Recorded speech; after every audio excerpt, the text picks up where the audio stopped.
Assalamualaikum warahmatullahi wabarakatuh. Yang terhormat kepada Ibu Ratna selaku dosen pengampu mata kuliah investasi dan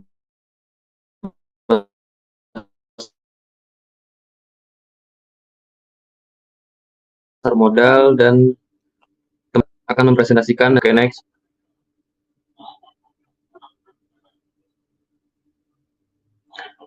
Anggota kelompok dari kelompok 4 ini berjumlah 6 orang. Ada Katarina Diananggerini, Yofi Patria, Yudhistria Praditya Putra, saya sendiri Karos Longar Safiro, Yosua Andika Putra, dan Ilham Albiansa. Next slide. Next slide. Materi pertama akan disampaikan oleh rekan saya. Baik, sebelum kita membahas mendalam mengenai surat berharga, kita harus mengenal apa itu surat berharga. Baik, dapat kita lihat, surat berharga merupakan instrumen keuangan yang memiliki nilai ekonomi dan hukum serta dapat dipindahtangankan sebagai alat pembayaran atau bukti kepemilikan hak tertentu. Dalam pasar keuangan, surat berharga menjadi bagian dari instrumen yang diperdagangkan di pasar modal dan pasar uang, baik dalam bentuk saham, obligasi, surat pengakuan utang, maupun sekuritas lainnya. Selanjutnya, next.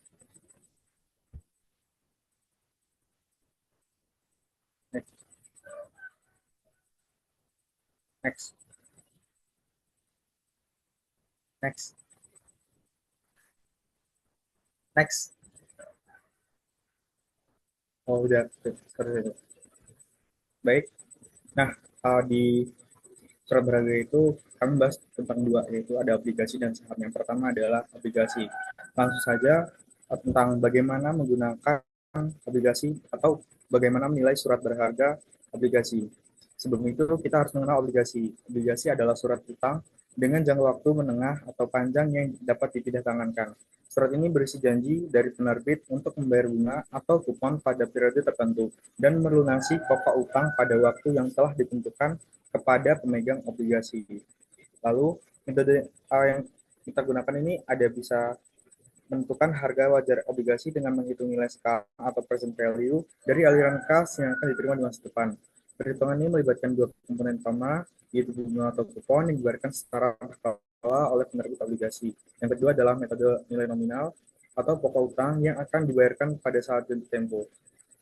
Selanjutnya adalah formula yang digunakan untuk menghitung harga obligasi adalah yaitu harga sama dengan NLT sama dengan 1 bunga per 1 plus KD pangkat T ditambah nominal per 1 plus KDN, di mana harga yaitu nilai obligasi saat ini, bunga yaitu adalah pembayaran kupon yang diterima tiap periode, nominal atau N, nilai pokok yang akan dibayarkan saat jatuh tempo, KD adalah tingkat diskonto atau tingkat pengembalian yang diharapkan investor, T yaitu periode ke T atau periode ke pelunasan, N adalah jumlah total periode hingga jatuh tempo.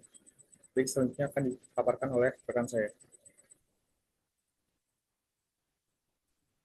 Lalu metode yang digunakan dalam menilai surat berharga selanjutnya adalah penilaian saham. Penilaian saham dilakukan berdasarkan nilai sekarang dari aliran kas yang akan diterima oleh pemegang saham di masa depan, yang mencakup dividen dan keuntungan modal.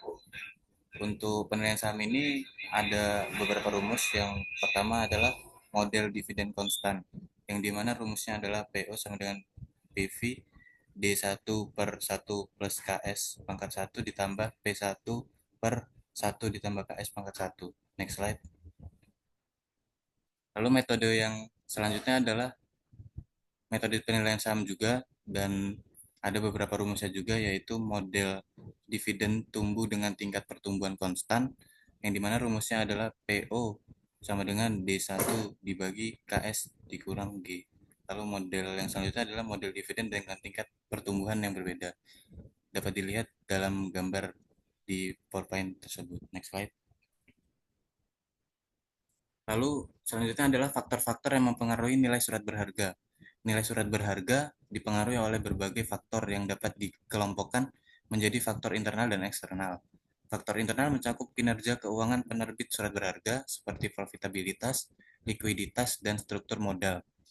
Kinerja yang baik akan meningkatkan kepercayaan investor sehingga dapat mendorong harga surat berharga naik. Faktor eksternal juga memainkan peran penting dalam menentukan nilai surat berharga. Salah satu faktor utamanya adalah kondisi ekonomi makro, termasuk inflasi, suku bunga, dan nilai tukar. Materi selanjutnya akan dilanjutkan oleh rekan saya.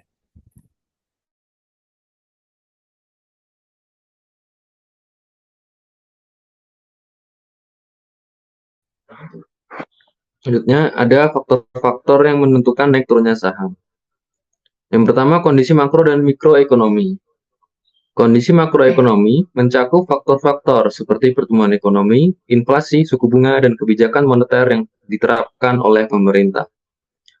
Ketika perekonomian tumbuh, biasanya akan ada peningkatan permintaan terhadap produk dan jasa yang dapat mendorong kenaikan harga saham.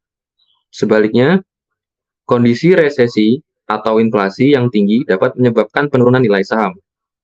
Yang kedua, ada kebijakan perusahaan dalam memutuskan ekspansi. Keputusan perusahaan untuk melakukan ekspansi, seperti membuka kantor cabang baru, baik di dalam negeri maupun luar negeri, dapat mempengaruhi persepsi investor terhadap prospek pertumbuhan perusahaan. Next slide.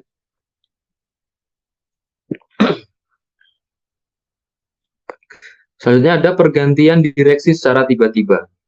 Perubahan dalam kepemimpinan perusahaan, terutama jika terjadi secara mendadak, dapat menimbulkan ketidakpastian di pasar. Investor seringkali merespon negatif terhadap pergantian direksi yang tidak terduga, karena hal ini dapat mengindikasikan adanya masalah internal dalam perusahaan. Selanjutnya ada keterlibatan direksi dalam tindak pidana. Ketika anggota direksi atau komisaris perusahaan terlibat dalam kasus hukum atau tindak pidana, hal ini dapat merusak reputasi perusahaan dan menurunkan kepercayaan investor. Kemudian ada kinerja perusahaan yang terus menurun. Kinerja perusahaan yang menunjukkan tren penurunan, baik dari segi pendapatan, laba, maupun pangsa pasar, akan berdampak langsung pada harga saham. Selanjutnya akan dilanjutkan oleh rekan saya.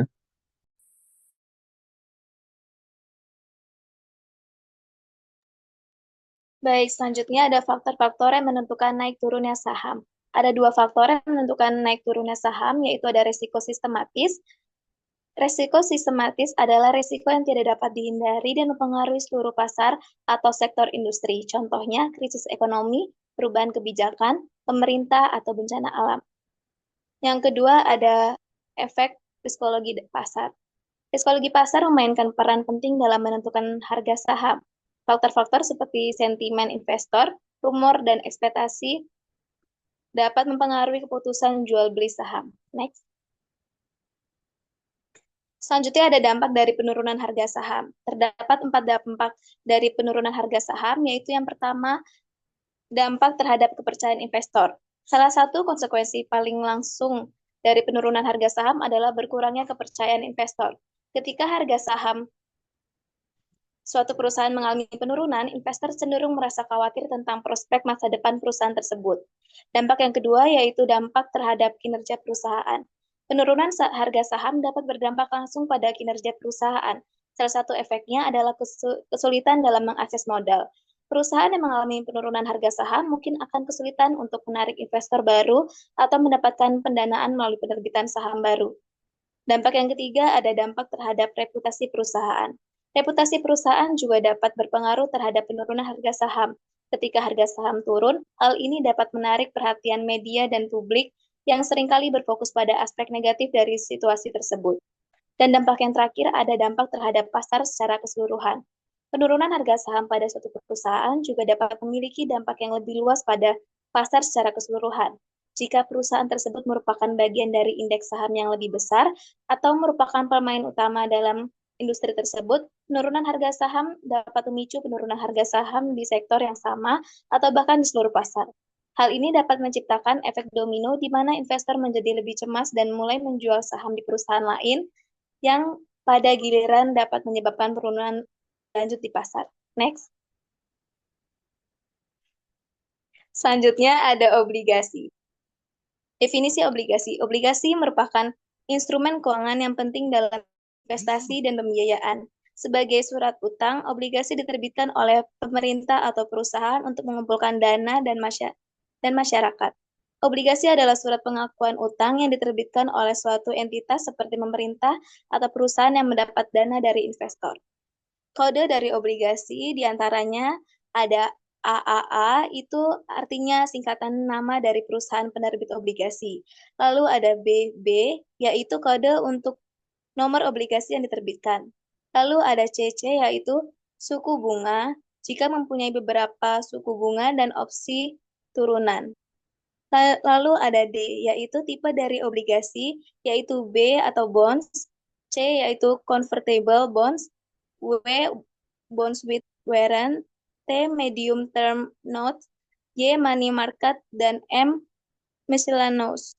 Yang lalu ada yaitu tipe dari suku bunga, yaitu F fixed rate, Z zero rate atau diskon, dan V variabel dapat berupa floating rate, revenue sharing, fixed dan floating rate, dan lainnya. Lalu yang terakhir ada FG, yaitu kode dari script list. Selanjutnya akan dijelaskan oleh rekan saya. Baik, selanjutnya adalah obligasi seri dan termin. Obligasi seri adalah suatu kumpulan obligasi yang obligasinya akan jatuh tempo pada periode berikutnya setelah satu ataupun lebih obligasi lainnya jatuh tempo. Yang kedua adalah obligasi termin atau term bond, obligasi yang akan jatuh tempo bersamaan waktunya. Ada 4 jenis macam obligasi. Yang pertama adalah obligasi pemerintah, yang kedua obligasi retail Indonesia, yang ketiga municipal bond, dan yang keempat obligasi perusahaan. Next. Selanjutnya yaitu nilai obligasi. Nilai obligasi itu ada 3. Yang pertama nilai maturity obligasi. Nilai maturity atau yang biasa disebut sebagai nilai jatuh tempo adalah nilai yang dijanjikan akan dibayar pada saat obligasi jatuh tempo. Yang kedua nilai pasar obligasi. Nilai jual obligasi yang terdaftar di pasar modal pada saat tertentu. Yang ketiga, nilai intrinsik atau nilai fundamental atau nilai sesungguhnya dari suatu obligasi. Likuiditas obligasi atau disebut juga dengan marketability dari suatu obligasi menunjukkan seberapa cepat investor dapat menjual obligasinya tanpa harus mengorbankan harga real obligasinya. Salah satu pengukuran dari likuiditas obligasi adalah rentang permintaan penawaran yang menunjukkan perbedaan antara nilai permintaan tertinggi investor ingin menjual dan penawaran terendah dealer yang ingin membeli. Next. Hasil obligasi, beberapa pengukuran digunakan untuk mengukur yield dari suatu obligasi. Beberapa di antaranya adalah current yield, yield to maturity, dan yield to call.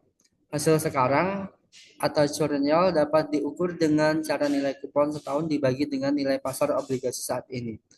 Yang kedua, hasil sampai maturity. Hasil sampai maturity adalah tingkat return dari obligasi yang dibeli dengan harga pasar sekarang dan disimpan pada saat jatuh tempo. Yield to maturity dapat diperoleh dengan mencari tingkat diskonto yang menyebabkan nilai sekarang dari semua aliran kas sama dengan aliran pasar sekarang dari obligasi. Selanjutnya akan dijelaskan oleh rekan saya.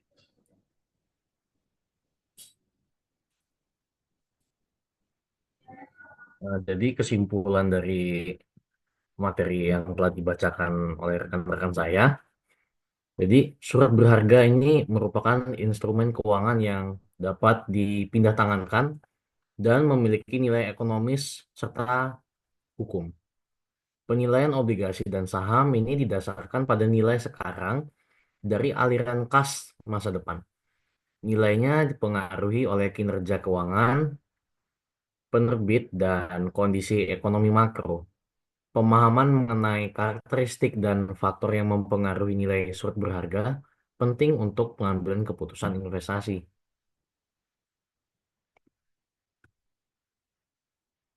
Jadi ada beberapa saran, yaitu yang pertama, edukasi investasi. Jadi investor perlu memperdalam pemahaman tentang karakteristik, fungsi, risiko, dan metode penilaian surat berharga untuk pengambilan keputusan yang lebih baik.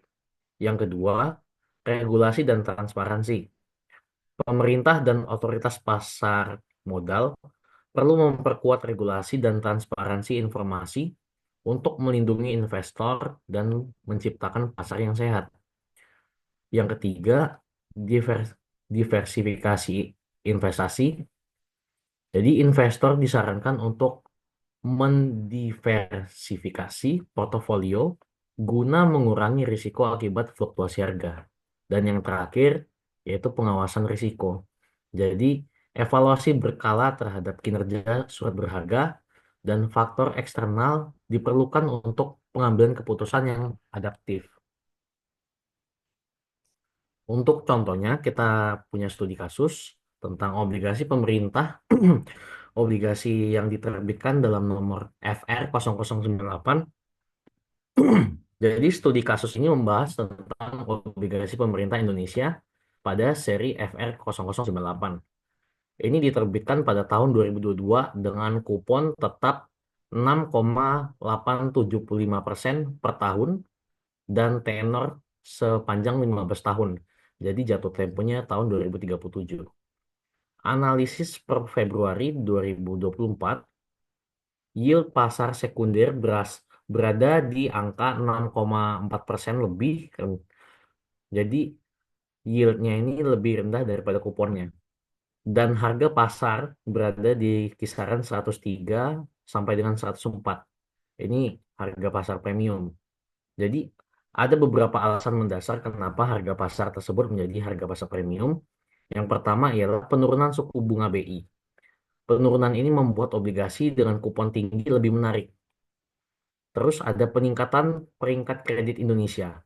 Jadi dengan meningkatnya peringkat kredit Indonesia meningkatkan kepercayaan investor. Dan yang ketiga ialah tingginya permintaan dari investor institusi seperti dana pensiun. Jadi apa dampak bagi investor? Investor awal mendapat capital gain karena harga obligasi naik. Jadi pembeli baru memperoleh yield to maturity atau YTM lebih rendah dibandingkan kupon awal. Cocok untuk investor jangka panjang seperti dana pensiun karena stabilitas imbal hasil. Jadi sekian materi yang dapat saya sampaikan, saya kembalikan kepada moderator.